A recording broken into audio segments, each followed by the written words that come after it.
Il a fait de l'impro sa marque de fabrique. Il a marqué pas mal de téléspectateurs. Mais avant d'être le prof emblématique de la Star Academy, Pierre de Brouwer était déjà un comédien et un prof de théâtre passionné. Comment a-t-il vécu le succès ? Quel regard porte-t-il sur son expérience à la Starac ? Des planches de théâtre à la lumière du projecteur, il nous raconte tout. Préparez-vous à une immersion au cœur de son parcours, une conversation sans filtre qui révèle l'homme derrière le professeur. Salut à tous et bienvenue sur Côté Canap. Aujourd'hui, je suis ravie d'accueillir Pierre, qui est notre invité d'excellence, qui sans doute vous le connaissez pour son rôle de coach en impro. Il a fait partie de la Ligue d'impro, il a donné des cours, c'est au cours Florent, je pense. Il a notamment été prof de théâtre à la Star Academy. Alors, il y en a dans les auditeurs qui ne te connaissent pas. Est-ce que tu peux te présenter, Pierre ? Je m'appelle Pierre de Brouwer, j'ai 43 ans, je suis père de famille. J'habite à Braine-le-Comte mais je suis pas belge d'origine, mais je suis belge de cœur. Mon truc, c'est l'improvisation théâtrale. Ouais. Et j'ai découvert ça il y a 27 ans. Et comment t'as découvert ça ? Forum des associations de Fontenelle-Fleury.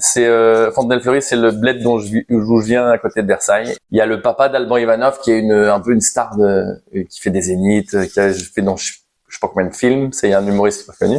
Et il y avait son papa et Laurent Rounac. Laurent Rounac, c'est le mec qui est le directeur de Camping Paradis et tout ça, une star de TF1. Et ils ont fait une impro dans un forum des associations. J'ai fait ça a l'air trop bien. Et puis je me suis inscrit dans la sauce directement. T'avais jamais fait de théâtre avant ? Tout petit peu. Ah ouais, si, on remonte encore plus loin. Si je faisais un peu l'option théâtre au lycée, j'avais trop kiffé. Au collège aussi. Non, au lycée. Non, je suis arrivé au lycée moi. Donc j'ai fait l'option théâtre au collège. Ouais. Mais en fait, c'est comme les familles de sportifs. En fait, on s'est tous entraînés les uns les autres. Parce que on peut revenir de là, mais en fait, ça vient de là, de l'enfance. T'es tombé dedans dans la marmite quand t'étais petit, t'avais la famille. En gros, on a une famille. Ouais. Mon petit frère, lui, il a fait la classique du cours Florent. Ouais. Donc la classique, c'est un concours où ils en prennent 30 sur 2500. Et tu payes pas les études, t'as les meilleurs profs pendant 3 ans. Lui, il l'a eu à 17 ans. Ça n'arrive jamais au cours Florent. Personne. Il y en a vraiment pas beaucoup. Après, il a fait le Conservatoire national supérieur d'art dramatique. C'est la grosse école en France. C'est la deuxième école la plus chère en France. Ils sont juste 90 élèves. Et c'est un truc de dingue, cette école. C'est vraiment l'école de référence. Et puis après, il a fait des tournées il a fait des spectacles. Enfin, c'est un comédien hyper reconnu. Maintenant, il est à fond dans le cinéma. Ça, il y en a un. Deuxième, Marie de Brouwer. Elle, c'est la petite sœur. Et elle est humoriste. Elle fait des chroniques chez France Inter. Elle va devenir la star de la famille. Les trois, on a envie de faire l'Olympia, mais je pense que c'est elle qui va y arriver en première. Vous faites un concours ? Non, pas trop, mais on s'est dit, si y en a un qui le fait, qu'il amène les autres. Mais en gros, elle va faire, elle joue devant 6000 personnes à Nantes, genre en février, elle en est là, quoi, déjà. Ah ouais. Elle fait le Jamel Comedy Club toutes les semaines. Ah ouais. Donc là, il y a la petite sœur.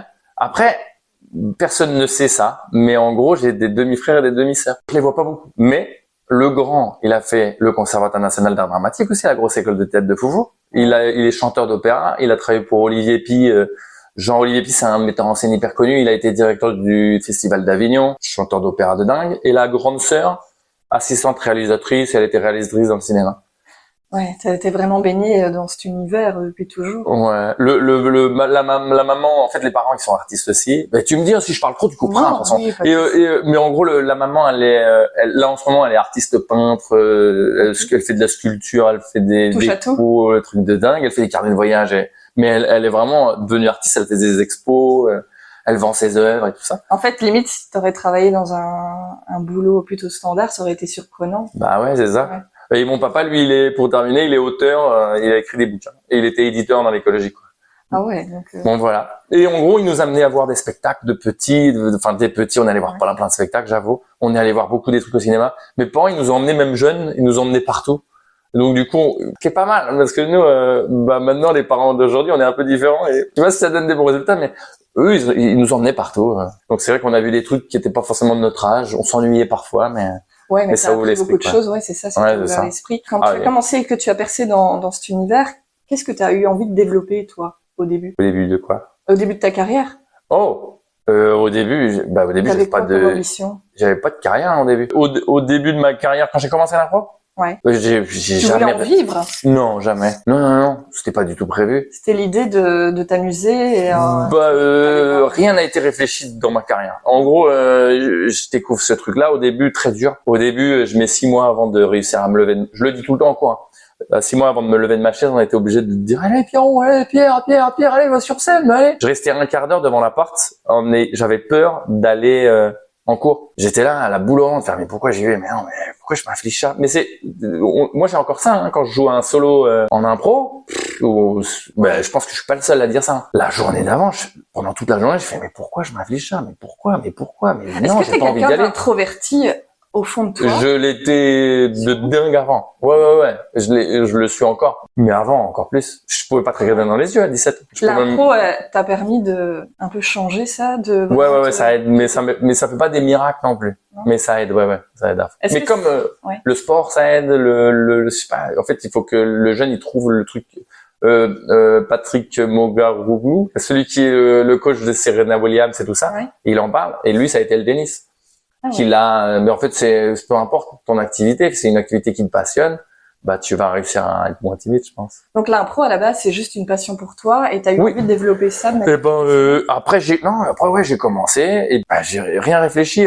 On a commencé à faire des rencontres, on a commencé à faire des déplacements et puis après les écoles ont été mon premier client, mais ça a mis du temps. La première fois que j'ai eu un cachet de comédien, c'est à ma remise des diplômes à l'école de commerce. Donc ça remonte à 2007. J'ai commencé l'impro en 98. Donc il s'est passé 9 ans où j'ai sillonné la France, j'ai sillonné toutes les possibilités de jouer partout. Mais jamais dans ma tête, je me dis, je vais être payé pour ça. Puis là, il y a l'école de commerce, mes diplômes, je suis payé, j'ai l'hôtel, le truc, je ramène 2 potes, on est payé. Puis après, il commence à y avoir des entreprises qui commencent à nous payer, puis on commence à avoir des premiers cachets. Mais jamais pour l'instant, on se dit, on va vivre de ça. On aime trop ça, mais on se dit pas, on va gagner notre vie grâce à ça. C'est impossible. C'est dur de gagner sa vie avec l'impro. C'est des tout petits cachets. Et tu voulais vraiment rester dans l'impro ou toi, dans ton but, c'était aussi peut-être devenir acteur ou... Non, pas du tout. Moi, j'ai fait une école de commerce. J'ai fait une école qui s'appelle Négocia. Pourquoi tu as fait une école de commerce en fait si t'étais j'étais un petit au début, j'étais un petit papillon qui papillonnait, qui cherchait, c'était vraiment les opportunités du moment quoi. J'ai fait S parce que c'est scientifique, parce que on m'a dit que t'étais fort en sciences et que voilà. Après on m'a dit il faut pas que tu fasses l'université, il faut que tu fasses des études concrètes. J'ai regardé, je fais un BTS action commerciale, un truc en alternance. Puis après on m'a dit après je pensais jamais être pris en école de commerce, puis j'ai été pris dans des écoles de commerce. Mais t'achètes ton diplôme pour moi les écoles de commerce. Je suis désolé pour les écoles de commerce, mais en gros mais j'ai adoré. Et puis après, j'ai été commercial, où je travaillais dans l'événementiel. Et puis après, c'est à 28 ans que je me suis dit, oh non, en fait, je veux vivre de la scène. Donc 28 ans, c'était pas si longtemps que ça. C'était il y a 15 ans. C'était il y a 15 ans. Ouais. Et là, à partir de ce moment-là... T'as une remise en question à ce moment-là? À partir de ce moment-là, j'ai fait tous les jobs possibles de la planète. Donc j'ai fait 6 ans voiturier, réceptionniste de nuit, télémarketing. En à côté, tu faisais pour faire la scène à fond. Parce que ces jobs-là, du jour au lendemain, je pouvais dire télémarketing. Quand j'étais en voiturier, je disais ce soir-là je peux pas, ce soir-là je joue, ce midi. C'était ta priorité en fait. Le voiturier c'était hyper flex comme boulot. Et je bossais un peu quand je voulais. Est-ce que tous ces métiers-là t'ont enrichi pour justement ton côté acteur, ton côté improvisation? Ça m'a appris la patience. D'une chose, parce que quand t'es voiturier ou réceptionniste de nuit, tu peux rester des heures à rien faire, tout seul, et tu dois pas avoir de téléphone, rien. Et donc j'y pense tout le temps. Et surtout, maintenant, tu savoures la chance que t'as, quoi. Parce que comme t'as galéré trimé, tu sais combien c'est un service de voiturier d'une soirée ou réceptionniste de nuit. Tu sais combien c'est. Et moi, tous mes cachets, je les convertis en nombre de jours de travail normal, quoi. Et après, ça m'a, tu vois, j'ai fait aussi de la régie dans le cinéma, les trucs, j'ai fait de la figure dans le cinéma. Je suis trop content. J'ai vu que t'avais fait de la pub aussi, j'ai adoré. Mais en vrai, j'ai tout aimé. Mais ça m'a rendu, à mon avis, vachement plus humble. Enfin, tu vois, je veux dire, j'en sais rien, quand j'ai fait la Starac, moi, je me suis pris pour, tu vois, je reste simple, humble, compagnie, quoi. Parce que et je pense que c'est ça qui fait que t'as tout connu quoi donc non j'ai pas tout connu mais j'ai galéré avant tu vois galéré même là maintenant je galère encore hein. mais j'ai vraiment galéré c'était sport genre je fais une nuit d'hôtel, je travaille toute la journée puis je refais une nuit d'hôtel, je faisais des trucs comme ça. Ah ouais. À la régie cinéma pendant une semaine, pas payé hein. J'ai dormi 18 ans en une semaine. J'étais responsable régie pour un court-métrage. Pas payé Pas payé hein. Pourquoi? Ah, Pour non, le mais attends, fun, mais j'ai pour fait la... tellement de trucs pas payés, rien, mais oh là là. Je sais pas, on était des raccros de la scène à un point où tu m'appelais à 14 heures pour aller à un truc qui a 8 heures de route, j'y allais. Ah ouais. Je prenais toujours ma tenue, prête à être utilisée à n'importe quel moment et j'ai remplacé tellement de gens. Oh, il nous manque un comédien, on a un problème, il est en retard. Je me changeais. Tu prenais tout, quoi. Je prenais ma tenue avec moi tout le temps. Et t'as pas eu des moments un peu démotivés, quoi, de se dire, bah allez, je donne tout et... Plein. Comment tu fais pour te raccrocher comme ça et... Bah, au bout de 15 ans ou 20 ans, tu sais que tu les vois arriver, mais ça arrive tout le temps. Non, j'en ai eu plein. Et est-ce qu'il y a eu des moments marquants, justement, peut-être dans ta jeunesse, où t'as été dans l'impro et tu te dis, bah purée, ça, je le voyais pas comme ça, c'était incroyable ce que j'ai vécu. Bah, j'en ai vraiment. Finalement, moi, ce que je retiens, c'est les déplacements que tu fais avec les copains où tu te marres, mais vraiment comme c'est pas permis. Les rencontres que tu fais où instantanément, comme on a ce truc en commun de l'impro, en 2 secondes, t'es mon pote, quoi. Ah ouais. Et on faisait des jeux complètement fous de déplacement. Et je sais pas combien. C'est presque en off que tu te marres le mieux. Non. Et alors après, sur scène, j'en ai plein aussi des moments de magie. C'est vraiment ça que je recherche sur scène, mais avec l'expérience, j'en ai de moins en moins. Ah ouais? Mais c'est pas grave. Pourquoi? Ben, je sais pas. Mais c'est parce qu'il faut que je pense qu'il faut que je me mette des challenges de plus en plus grands pour les avoir. Est-ce que c'est pas parce que tu as des réflexes de discours que tu peux tenir en impro et que du coup tu sais que cette vanne-là, par exemple, elle va être bien placée et du coup tu as des tics de langage quelque part qui se font, donc du coup t'as moins de spontanéité dans ton jeu? Non, je sais pas trop. Non, en vrai, je saurais pas te dire pourquoi. Ben, je sais pas. Si j'ai moins de moments de lâcher prise comme ça, c'est que je suis tout le temps dans l'analyse parce que je suis prof beaucoup plus que comédien. Moi, mon métier, c'est d'être prof. Hein. Et puis, est-ce que tu préfères? Bah, j'adore les deux. Mais j'aime de plus en plus. J'aime les deux. J'ai l'impression que je suis tout le temps dans l'analyse et tout ça. Et puis je me mets beaucoup en retrait moi. En prof, jamais je vais faire le show. Je me mets tout le temps le plus en retrait possible. Tu vois, genre à la Starac, j'étais toujours au fond. Et exprès. C'est eux les stars. Je suis pas du tout la star. Moi, c'est eux les stars. Tu et moi, je dois t'effacer en fait. Ah ouais. Moi, mais même et tu vois. Et donc en audition, je suis comme ça aussi. Bizarrement, j'ai envie que le groupe il s'entende bien. J'ai envie que l'ambiance elle soit bonne. Et donc du coup. Il faut vraiment. Tu veux pas être un facteur qui interfère là-dedans, en fait. Ouais, peut-être, ouais. Donc après, mais après, je me dis aussi, c'est peut-être des excuses que je me donne aussi. Hein. Oui, c'est ça. Moi, je pense qu'il faut que il faut que je joue plus déjà. Et puis, si je veux à nouveau avoir ces moments incroyables, ces petits miracles qui arrivent sur scène, quoi. Est-ce que c'est un peu de la recherche comme on recherche de l'adrénaline avec le sport? Bah, ça doit être lié, ça doit être lié, un peu comme dans la compète où tu cherches l'état de flow. Sur scène, c'est pareil, tu cherches cet état-là.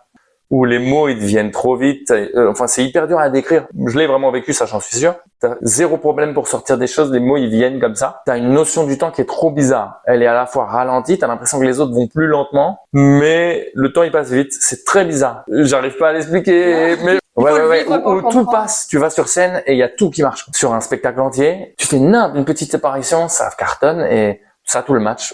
Et bref. Tu as enchaîné plusieurs petits boulots et puis d'un coup on t'a vu à l'antenne, on t'a vu aussi à la Star Academy en tant que prof de théâtre. Comment t'en es arrivé là en fait? Alors la chance, c'est ça, c'est une leçon à dire pour les autres. Le moindre petit truc peut avoir un impact de dingue. J'ai fait une pauvre vidéo, vraiment, je vous jure, c'est au cours Florent.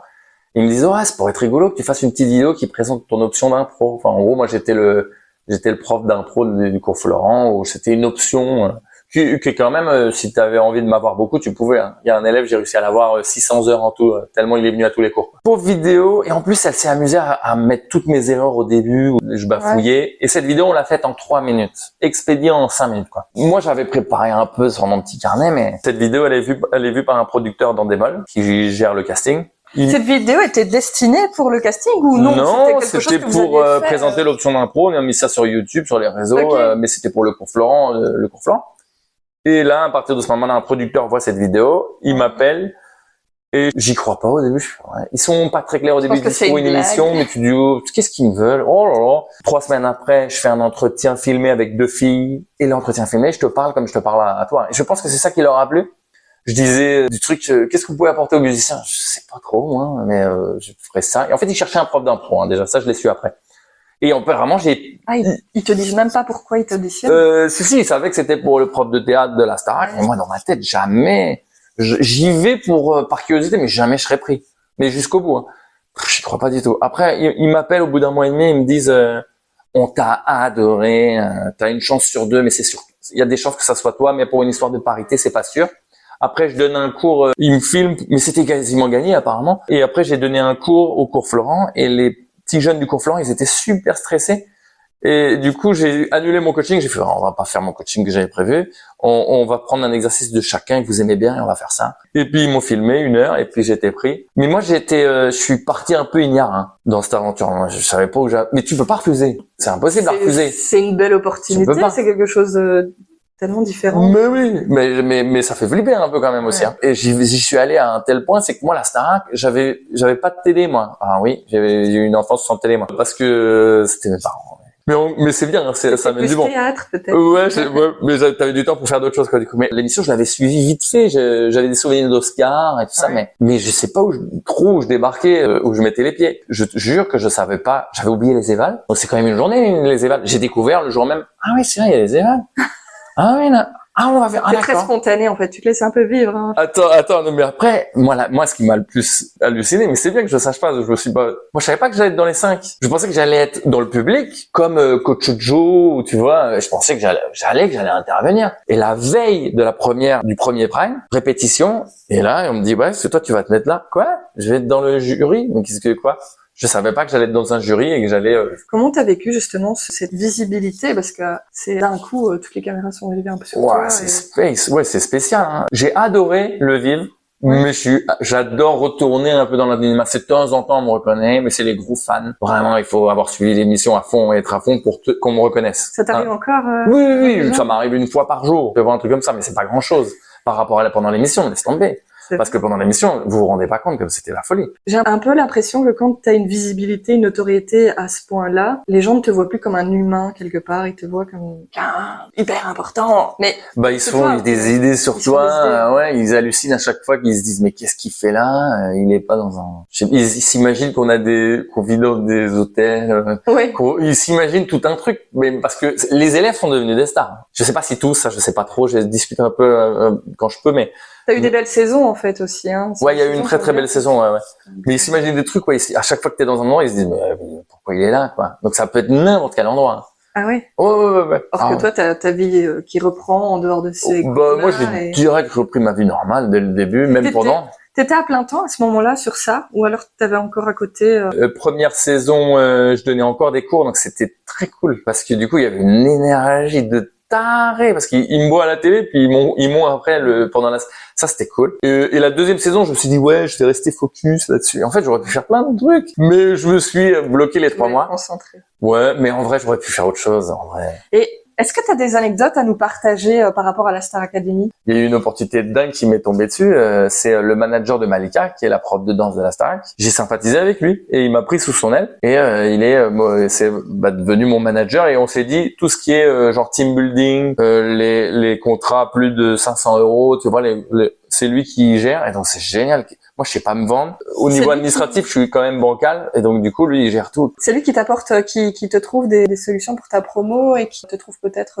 non, pour l'instant, lui, il est surtout là pour gérer les demandes, quoi. Par exemple, je vais trouver un client. On va parler d'artistique et tout ça. Et dès qu'on parle du prix. Et après, c'est lui qui prend en charge tout ce qui est administratif. Pour l'instant, on fait ça, mais on est qu'au tout début de notre collaboration. Et tes réseaux sociaux, par exemple, est-ce que c'est lui? Ah non, ça, c'est moi qui fais ça, ouais. Mais non, à mon avis, il restera juste pour l'instant. Et puis peut-être qu'on fera plein d'autres choses ensemble, mais là pour l'instant c'est que ça. C'est déjà pas mal. Mais lui il a Hugues aussi il a plein de gens, enfin vraiment sur son. Ah ouais, donc c'est vraiment. Il a Malika, il a Oscar, il va le faire travailler aussi un peu. Que j'ai rencontré Oscar aussi, c'est rigolo d'avoir rencontré Oscar Sisto. C'est rigolo. Oui, j'ai fait quand même quelques rencontres marrantes, quoi. Ouais. Et les élèves, qu'est-ce que t'en as pensé? Est-ce que c'était une bonne promo au niveau de l'impro? De ma promo, ils étaient hyper timides au début.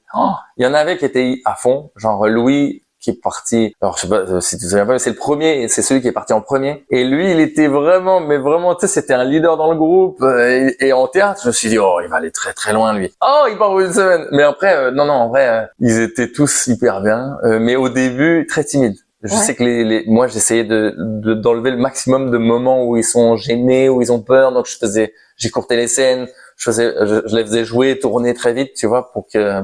Ça leur faisait du bien ces moments-là. Ouais, ils ont trop kiffé. Ouais, c'était leur cours. Bah, c'est ce qu'ils ont dit, mais c'était leur cours préféré. C'est vraiment le cours qu'ils adoraient. Ça permet de décompresser un peu peut-être. Bah ouais, ils rigolent comme des dingues pendant tout le cours. Et comment ça se passe cette visibilité, enfin ces caméras toujours tournées sur toi? C'est chaud à gérer. C'est super dur. Mais j'ai réussi. Ah bah ouais, moi je voulais rester le même. C'est vraiment, je te parle là, je te parlerai le même à la caméra, quoi. Je restais vraiment le même. Mais c'est chaud à gérer. T'as 7 caméras, 4 techniciens, et t'en as partout. Mais il faut pas que tu regardes les caméras. Il y a des endroits où tu peux pas aller sur scène. Il y a des endroits où tu peux pas t'installer. Il y a de temps en temps, on te donne des indications, on te dit, il reste 15 minutes. Enfin, il y a plein de trucs à gérer en même temps. Donc, au début, hyper déstabilisant. Mais après, après, tu les oublies, les caméras, les élèves, ils les oublient complètement, les caméras. Ils oublient complètement. Ils arrivent à être sincères Alors oui, vraiment, ça, faut le dire aux auditeurs, mais ils sont les mêmes en vrai, hein. C'était vraiment, il y avait mais tu vis des trucs tellement intenses. Mais nous, c'est pareil, hein, les profs, c'est pareil, hein. On s'entendait vraiment bien, mais parce que Vous êtes les seuls à vivre ça à ce moment-là? Oui, c'est ça, c'est un truc qui va rester à vie. Ouais. Parce qu'en fait, les choses les meilleures qui t'arrivent dans ta vie, c'est celles qui sont pas explicables. Et la Starac, c'est trop dur à expliquer. T'as beau essayer d'expliquer, t'y étais pas, tu sais pas comment c'était. Et nous, on l'a vécu ensemble, donc c'est un espèce de lien. La Starac qui parle de famille, c'est pas du bullshit. C'est que ça a été tellement intense que, on est relié par ça, à vie. C'est pas un peu dur après de revenir à la réalité quand t'as vécu ces moments intenses avec ces personnes un peu et que du jour au lendemain on dit ben voilà, l'émission elle est finie, la saison est finie, tu dois revenir à ton quotidien. C'est un peu déstabilisant la plupart, moi j'aurais peut-être dû faire ça, mais la plupart partent en vacances juste après. Mais ouais, tout le monde est claquos, on est tous, parce que t'es sous tension pendant 3 mois et demi ou 4 mois, tu fais attention à, quand tu marches dans la rue, t'as peut-être connu ça. On t'a déjà filmé ou pas? T'as déjà été filmé par une caméra un peu, par des journalistes ou des trucs, tu vois un peu? Tu vois l'état dans lequel t'es?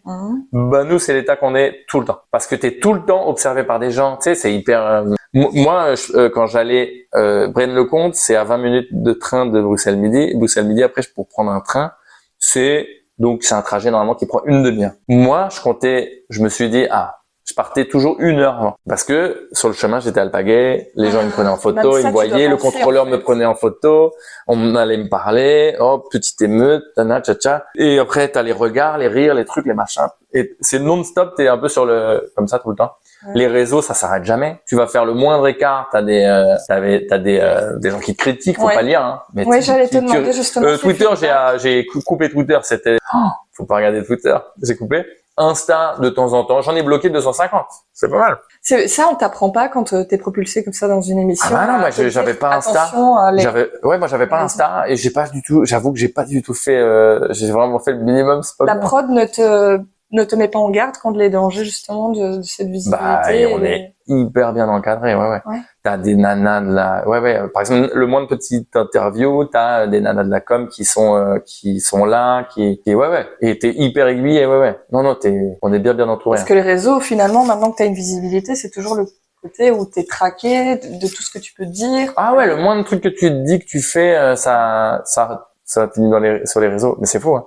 Mais juste le truc de David. Moi, je pensais pas que ça allait être donc, pour ceux qui ne savent pas, donc David, c'est la personne que j'ai interviewée déjà dans une précédente émission et qui est coach sportif et qui te suit pour un suivi diététique et sportif.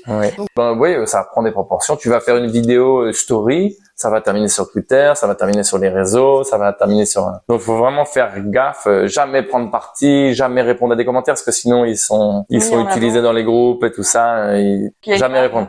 C'est un peu bien. Parfois, t'as envie. Je me doute sur les critiques, mais parfois, c'est vrai que revenir à un peu plus d'anonymat, ça fait aussi du bien. Ouais. C'était très cool à vivre, mais ouais. À ce moment-là, toi, t'habitais déjà en Belgique, hein? Non, moi, j'ai vécu dans les Yvelines et je suis arrivé en Belgique en 2010. Ah, ok. À Mons. Et puis après, j'ai fait Bruxelles et puis Brenne. Au niveau organisation, comme ça, quand t'as des opportunités ainsi à Paris, etc., tu lâches tout et tu vas sur... Ouais, c'était un peu fatigant, j'avoue. J'ai essayé de voir la famille. En gros, moi, j'ai ma famille j'ai ma maman qui est vers Versailles. Mais on m'avait proposé un hôtel, tu vois, genre dans Paris, pour que ça soit plus confort. J'ai dit non, je préfère être chez ma mère. Et donc c'est génial, j'ai vécu l'aventure avec elle, c'était trop cool, elle est vraiment hyper fan. Et C'était ma première fan, quoi. Avec ta casquette, tu dis t'es papa, comment tu vis ça, ces moments si intenses dans ta carrière, et en même temps, si t'es papa, c'est un peu compliqué de gérer ces... Bah ouais, je faisais des allers-retours toutes les semaines, je les voyais un jour et demi, mais ouais, c'était spécial à vivre, hein, pour la famille, parce que du coup, tu peux plus sortir en famille. Impossible. Oui. Oui, non, Il y a impossible. ce côté un peu protégé. La petite, j'essayais de toujours pas trop la mettre sur les réseaux. Alors je craque un peu. Il y a une ou deux photos qui traînent parce qu'elle veut absolument être sur les réseaux. C'est de sa génération aussi. Bah ouais. On partait au marché. Moi, j'étais alpagué. Je pouvais plus rien faire. Faire un pas pour les gens. Ils venaient me parler, ils me prenaient en photo. Et donc la famille, on se séparait. Paris d'Aïsa, j'ai essayé quelques fois. On est abonné toutes les années. Maintenant, ça va. Hein. Maintenant, tranquille. Hein. Ça arrive sur une journée Paris d'Aïsa. Maintenant, on va me demander une photo, tu vois. Pendant l'émission ou après, c'était non-stop, toutes les 2 minutes, pendant qu'on mangeait, enfin n'importe quel moment. Et donc avec ta petite et ta chérie. Voilà, tes proches ont bien vécu cette visibilité de toi à la télé. Il y avait de la fierté. Ma chérie, ça l'a saoulé un peu, mais ma petite louloute, il y avait de la fierté et un peu aussi un peu saoulé aussi. Genre à l'école. À l'école, tous les élèves, les instits vont parler de ça. Mais maintenant encore, c'est souvent dès qu'on est dans un nouveau groupe. Elle a intégré les scouts il y a quelques mois. Ils lui parlent tous de ça, quoi. Ah oui. Ouais. Je vais prendre en photo avec les chefs scouts. Enfin, tu vois. Ouais. Ça. Mais à l'époque, c'était vraiment. C'est spécial. Et moi, j'arrête pas de dire aux jeunes parce qu'ils veulent tous devenir connus. Ça rend pas heureux d'être connu. Ouais. Ça, il faut le dire. Il faut leur dire ça. Faut leur dire ça. Ça ne t'apporte que des trucs un peu chiants, mais, enfin, tu vois, après, tu fais des rencontres, mais tu les rencontres pas vraiment. Oui, tu fais des rencontres un peu, tu vas voir Nikos 2 minutes. J'ai passé une soirée avec l'Audio KPO, je sais pas, mais en vrai de vrai, et bien après, c'est sympa les discussions que j'ai pu avoir avec les fans et tout. Moi, j'ai adoré, hein. Mais là, vraiment, je suis content de retourner à mon En fait, tu préfères les rencontres presque anonymes que, ce genre de paillettes, quoi. Mais après, j'en ai rencontré plein des chouettes, hein. Donc, bon, il faut pas non plus... Il y a des belles personnes dans l'ombre, comme il y a des belles personnes dans la lumière. Ouais. Il y a eu des trucs quand même vraiment cool. Quand j'allais voir les élèves à la Starac, c'était quand même complètement fou, ça. Ça, c'était vraiment cool à vivre. Ouais. Je le fais plus parce que je me dis, oh, là, c'est vraiment, ça va être une soirée sport. Tu vois, si je vais voir Elena, Pierre ou quoi, pièce en concert, c'est comme les concerts de la Starac, quoi. Ouais. Mais c'est la folie. T'es une rockstar de fou. Tu hein. montes sur scène? Non. Mais t'es une rockstar. C'est-à-dire que tu ne peux plus faire un pas sans que quelqu'un te parle, te prenne en photo non-stop toute la soirée. Comment t'as vécu justement ce château? Ah ouais. Ces décors. Hein. Comment j'ai vécu ce château? Est-ce que c'est aussi beau qu'à la télé ou Ah ouais. Bah oui, c'est vrai, c'est beau. Après, j'ai pas envie de raconter tout. La réalité, j'ai pas trop envie de raconter. Si, ça va, ça le fait. Ouais. Les conditions sont bonnes pour même pour travailler, quoi. Ouais. Souvent, les gens ils disent, oh, ça paraît plus grand. Mais c'est comme le Prime aussi. Quand tu vas au Prime, ça te paraît toujours plus grand. Et en fait, mais ça va. C'est là où on était au Prime, c'était 1200. C'est le plus grand d'Europe quand même. Le plateau, ouais, il est grand. Il y avait 1200 places, je crois. Mais le château en soi, comme je suivais l'émission de loin, j'ai jamais fantasmé le truc. Mais c'est peut-être ça aussi, c'est peut-être pour ça que j'ai été pris, j'en sais rien. Parce que t'étais plutôt neutre, en fait. Bah ouais, du coup, moi j'ai plus, perso, comment dire, si je dois retenir un truc, pareil de la Starac, c'est les relations les gens que j'ai rencontrés. Malika, Miguel, Lucie, Marlène, enfin, Coach Joe, bref, toute la clique, c'est ces rencontres-là que moi je retiens finalement. Malika, elle habite à 20 minutes d'ici. Bah oui, j'essaie de la voir, on se voit de temps en temps, mais... Si tu devais résumer ton expérience de la Starac en une phrase, qu'est-ce que tu dirais? Qu'est-ce qui m'a plu dans l'expérience de la Starac? Bah, c'est de vivre, d'être un peu une star le temps de quelques mois, c'était rigolo, quoi. Oui, c'est une expérience, c'est impossible à refuser. Je connais personne qui refuserait, hein. Vraiment, je pensais pas, parce que, en fait, j'ai donné à la prod 7 noms. Et il y en a un qui est pris et je pensais pas du tout. Il y a tout le monde qui accepte, hein. Vraiment dans mon entourage, parce que j'ai proposé à plein de gens. J'aurais dit, est-ce que ça te tenterait? Et ben, il y a personne qui refuserait cette proposition. C'était ta décision d'arrêter après 2 semaines? Non, c'est eux qui font tourner les profs parce que c'est le seul truc qui peuvent changer. C'est pour ça que la plupart des profs cette année vont sauter, hein, je pense. Enfin, je crois que Mickaël reste, Lucie reste. J'espère, je pense que Malika va rester, mais on va voir. Il faut qu'ils amènent du nouveau programme et tu peux pas, c'est ce qu'ils disent, tu peux pas changer le château. Les programmes en soi, ils changent pas beaucoup. Donc c'est les profs qui doivent changer, ouais. Un peu de sang neuf, comme ça. Ouais. Et de toute façon, c'est les stars, c'est les élèves et c'est vraiment les élèves qui vont faire que la saison va être réussie ou pas. Hein. Donc voilà, Star Academy, maintenant c'est un petit peu derrière toi. Je voulais savoir au niveau de ton parcours et de tes projets, où est-ce que t'en es? Je crée mon ASBL, crée mes cours. C'est nouveau pour moi, hein. J'ai toujours travaillé pour quelqu'un et là, je vais organiser moi. Une envie de te lancer solo et... Ouais, j'avais envie, là, ça faisait longtemps. Parce que là je peux faire les cours que je veux, quand je veux, avec qui je veux. Mais après, ça demande beaucoup de boulot à côté. Hein. Tu peux expliquer un petit peu? Tu dis je veux créer mon ASBL. Qu'est-ce que là je l'ai créé. Je vais créer mon association. Je vais créer mes cours. Une association d'impro pure? Ouais, une ASBL. Ouais. Ok. Et dans l'idée, donc tu serais prof dans ton ASBL? Je serai prof. Ouais, je suis prof. J'ai 5 ateliers à l'année là. Ouais. Et je vais faire des stages. Je vais faire des ateliers de développement personnel. Ça se passe où? C'est Écosine et l'Heureux. C'est vraiment dans mon coin. Okay. Mais après, j'en ferai partout. Et dans une salle en particulier pour que les auditeurs... Ouais. Ah oui, c'est pour la pub, pardon. C'est au Centre culturel du Reux et la salle Espace Philomène à Écosine. Mais bref, t'as un site internet. Dans l'idée, tu veux créer des cours, des coachings aussi? Ouais, des cours pour enfants, ados, adultes. T'as pas un public particulier? Si, c'est bizarre, hein, je sais pas pourquoi. Hein. Mais en fait, depuis l'émission, j'ai genre sur 20 personnes, j'ai 18 femmes. J'ai que des nanas. Je sais pas pourquoi. Aucune idée. Toi et ton physique. Mais non, mais je pense que c'est peut-être, je sais pas, est-ce que c'est dû à l'émission ou un truc comme ça sûrement. Peut-être. Mais depuis l'émission, tous les cours que je lance, j'ai plein de nanas et c'est souvent des nanas de 30 à 50, mais plus 40 à 55, ouais. Mais après, là, j'ai des petits jeunes là qui sont arrivés et les enfants, bizarrement, et les ados et les enfants, c'est plus dur de les avoir. Ouais. Enfin, de les avoir comme élèves, quoi. Ah ouais, j'adore. Oui, j'adore. Ah ouais, c'est frais, c'est... j'aime tous les publics pour différentes raisons. Les enfants, ça se lâche à fond, c'est hyper mignon à fois. Mais je peux pas aller aussi loin que les adultes. Les ados, ça se lâche, ça part dans les idées pas possibles et c'est très sympa aussi. Mais c'est dur de construire des histoires, ou c'est dur d'être dans la sincérité. Donc, chaque âge a ses... c'est trucs plaisants et moins plaisants, quoi. Les adultes, ils se lâchent moins, mais par contre, tu peux aller hyper loin plus loin dans les émotions, dans les sincérités, dans la construction d'histoire, Tu continues en parallèle aussi des spectacles? Ouais, un petit peu. Je me dis toujours moi. En fait, moi je suis un prof au départ. Mais pour être un bon prof, faut que je fasse du spectacle encore. Faut que j'ai encore un pied dedans, qu'il faut que je connaisse la réalité. J'ai fait beaucoup de spectacles avant. Là, j'en fais un peu moins parce que je sélectionne. Hein. Je refuse plein de trucs. Comme spectacle, je vais faire des spectacles d'impro dans ma ville pour faire découvrir l'impro. Donc des trucs un peu punchy. J'ai joué à Paris un truc qui s'appelle Impro Chaud Patate et c'est vraiment hyper punch, hyper drôle. Enfin, c'est vraiment efficace. Tu fais encore des matchs d'impro? Match, j'en fais encore un peu. Je fais des catchs d'impro aussi. On est 2 contre 2. Tu fais pas des concours dans les comédie clubs? Je vais me lancer parce qu'en fait, je fais un truc de foufou et ça c'est à développer, mais je vais faire un spectacle solo écrit avec un monsieur qui s'appelle Papy. Mais c'est une fée du métier, c'est un mec extraordinaire. Il a mis en scène plein de gens connus. Il a fait démarrer en impro de Jamel Debbouze, il a créé Déclic Impro qui est une grosse sauce à trappe. Ça fait 30 ans qu'ils existent. Et donc il va travailler avec toi? Et il va travailler avec moi. Mais c'était il y a 4 ans ça. Je l'ai rencontré, j'ai un pote qui m'a dit viens demain à 15h. Ah bon, pourquoi?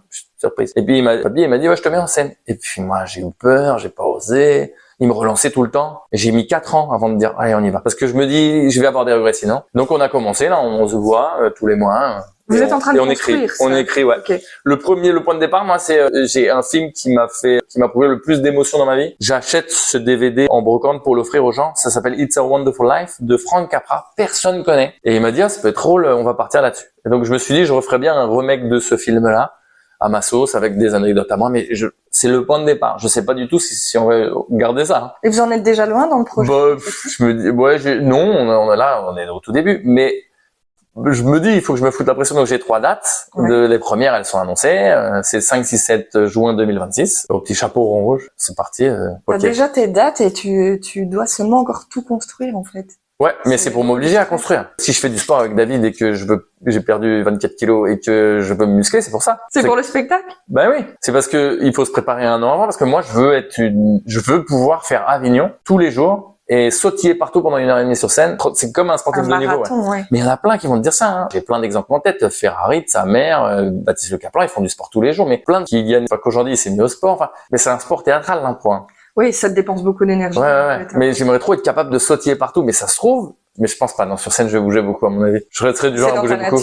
Ouais, je pense. Tu te connais quand même sur scène déjà depuis. Ouais, c'est ça. C'est très énergique. Qu'est-ce que peuvent apporter tes cours aux auditeurs qui seraient intéressés? Ils rient beaucoup pendant tout le truc. Ils jouent beaucoup sur le plateau. Moi, je suis pas du tout dans la théorie. Je vais faire jouer beaucoup. Je vais essayer d'être hyper pointilleux et essayer de corriger. Tu sais, que t'aies des images mentales dans ta tête. Je vais te dire à ce moment-là, c'est mieux de faire ça. J'essaie de corriger un peu. Et ouais, les gens, ils passent un bon moment, ils se lâchent et ça leur fait du bien, quoi. Ils se sentent aussi bien qu'après une séance de sport. Est-ce que quand ils font tes cours, après tu organises des matchs d'impro? Ouais, je vais faire des trucs avec eux. Mais au début, première année, je pense que je vais faire genre 2 matchs ateliers, tu vois, il y a un spectacle à la fin d'année. Le but, c'est de les emmener partout. Il faut que j'ai une équipe pour ça pour l'instant. J'ai démotivé là déjà. Ouais. Ouais, je pense. C'est maximum combien de personnes Bah moi, ça peut paraître beaucoup, et genre un mec qui fait du business, mais vraiment, je t'assure, c'est vraiment par expérience. Moi, je vais aller jusqu'à beaucoup. Genre l'heureux, je vais aller jusqu'à 25. Ça te paraît énorme comme ça, mais je te jure, j'en suis sûr et certain. Au début, on est 25, et au bout de 5-6 ateliers, tu descends à 18, et puis après, en général, pour en avoir 12 à 15 à chaque semaine, il t'en faut ce nombre-là au départ, parce que t'as des gens qui abandonnent en cours de route, parce qu'ils se sont dit, ah oui, non, finalement, c'est pas mon truc. Enfin, ça arrive, hein, t'en as toujours 3-4 qui s'en vont au cours d'année, parce que finalement c'est pas ce qu'ils imaginaient, j'en sais. Donc vaut mieux et les enfants même je pense que je vais aller jusqu'à 20 aussi pour les enfants, je pense. Et en moyenne, tu auras combien de cours donnés sur ta semaine comme ça? Moi je vais en faire 5 par semaine et c'est trop bien, je me suis libéré, tu vois, je fais du lundi au mercredi et après le reste il est dispo pour les autres projets et les autres trucs. Tu gardes quand même un peu de disponibilité pour ton projet de le spectacle, pour les ouais, je vais faire peut-être encore les opportunités qui s'ouvrent à toi. À fond. Est-ce que t'es toujours ouvert à tout ce qui est monde du cinéma aussi, si maintenant on t'approche à ce moment-là? C'est quelque chose qui t'intéresserait? Bah grave, mais ça me paraît inaccessible. Non, vraiment. Ouais. Je te jure. Pourquoi? Mais oui, parce que c'est un monde, le cinéma, c'est vraiment tellement dur de percer. Je vois mon frère qui a fait les études qu'il a fait. Maintenant, ça va, il réussit. Mais il est allé, on a fait des castings. Juste dans la pub. Mais je te jure, tu fais un casting pour une apparition d'1 seconde dans une pub, tu fais des castings. Et il faut que t'en fasses 10 pour en avoir un. Ah oui. Ouais. Mais les gens, ils se rendent pas compte. Tu fais des castings pour tout et n'importe quoi. Moi, mon seul casting de cinéma que j'ai fait, c'était mais dis c'est combien le kilo? Voilà. Et je viens pour cette phrase-là. Tu viens, tu te déplaces à Bruxelles, tout ça, pour aller dire cette phrase-là. Motivé et...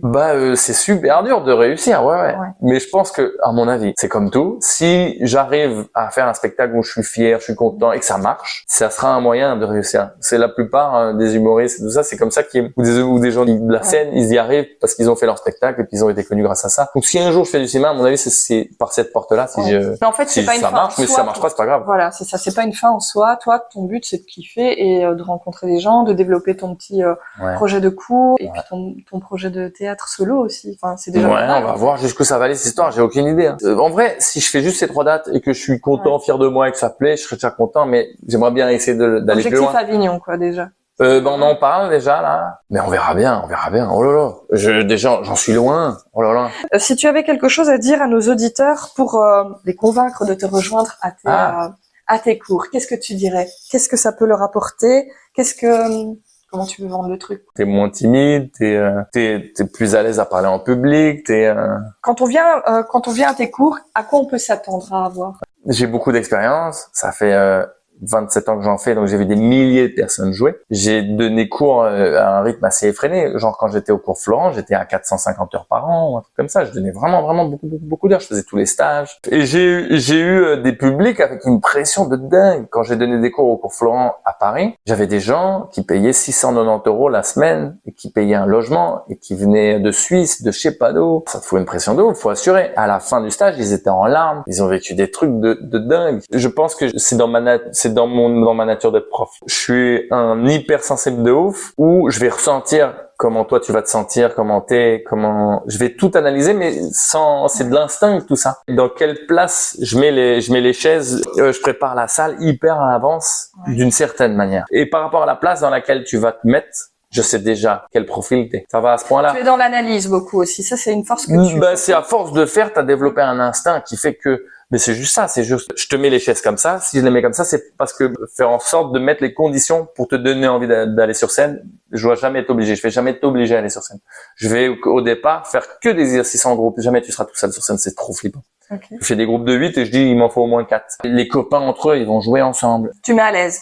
Ouais, c'est ça. Ouais, je brise la glace très vite. Par rapport à la position, ceux qui posent problème dans un groupe, c'est ceux qui sont dans les extrémités. Ceux qui sont au centre, c'est tes alliés. Et enfin, bref, il y a tout un truc. Ouais. Ça, c'est des analyses que tu as. Ouais, c'est ça. Je suis hyper organisé à faire mes cours à la minute près. Mon obsession, c'est de gagner du temps. Ils font des rencontres de dingue parce que ça crée des liens de dingue.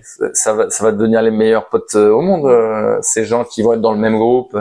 Ils vont. Mon critère de réussite, ça je le dis souvent. Mon critère de réussite d'un cours ou d'un spectacle, c'est si les gens ils restent sur scène physiquement. Donc le cours se termine. Fin du cours, merci, au revoir. Si les gens plus ils restent physiquement sur scène, mieux c'est. Moi je laisse toujours la possibilité de boire des coups après et on reste après et on en discute. L'échange. Ouais, et plus il reste, plus le cours s'est bien passé. Il y a des fois, ça s'est tellement bien passé, je m'en souviens toute ma vie, pendant le Covid, masque et compagnie, il n'y a pas un bar, les élèves, ils ont mis 1 heure à sortir, ils sont allés se prendre des verres dans un night shop et ils sont allés dans le parc. Ça, c'était le summum. Et moi, c'est ça que je recherche. C'est mon critère tu peux mettre tous les compliants de la planète, moi, c'est ça que je regarde. Pour un spectacle, c'est la même chose. Si les gens, ils restent sur scène, qu'ils te cherchent du regard, qu'ils viennent te parler, qu'ils ont besoin de parler du spectacle, c'est que ça s'est vraiment bien passé. Un grand merci à Pierre de Brouwer pour sa bonne humeur contagieuse et son authenticité. Sa passion pour l'impro et le théâtre est une vraie leçon de vie et nous avons eu la chance de découvrir un homme aussi talentueux que généreux. J'espère que vous avez apprécié cette conversation autant que moi. Pour ne rien manquer de son actualité et de ses projets, suivez-le sur les réseaux sociaux. Et pour découvrir plus d'interviews inspirantes, abonnez-vous à Côté Canap et partagez cet épisode.